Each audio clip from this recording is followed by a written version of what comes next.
Alright guys, a quick one. Here, I'll detail how to disconnect Apple Watch from iPhone. So, if you have an Apple Watch, any of the Apple Watch series, and the Apple Watch is connected to your iPhone.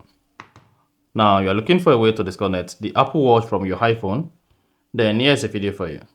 So if at the end of this you found this often informative, please don't forget to like and then subscribe. Now, to disconnect your Apple Watch from your iPhone, the first thing you need to do is go ahead and open the Watch app on your iPhone.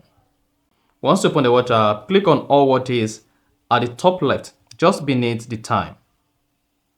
Then you should see all the watch you have added to your iPhone under All Watches. Now go ahead and click on the information icon. Then you need to scroll down the information icon page and then click on Unpair Apple Watch. You see what that says you will need to repair with the Apple Watch to use it again. Go ahead and click on Unpair your Apple Watch.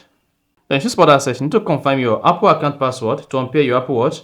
Now go ahead and type in your Apple ID account password.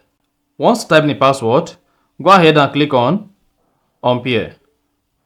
Then hang on for your Apple Watch and your iPhone to be unpaired. This might take a couple of seconds.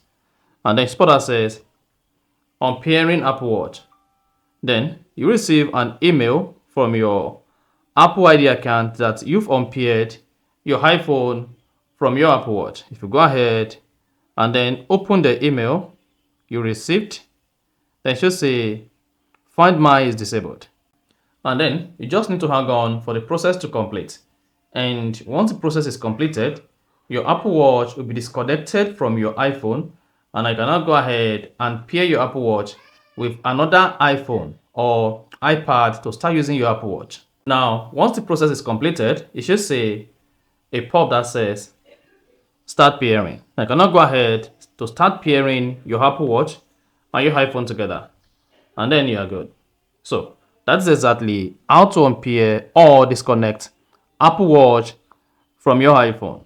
So if you found this offer informative, please don't forget to like and then subscribe.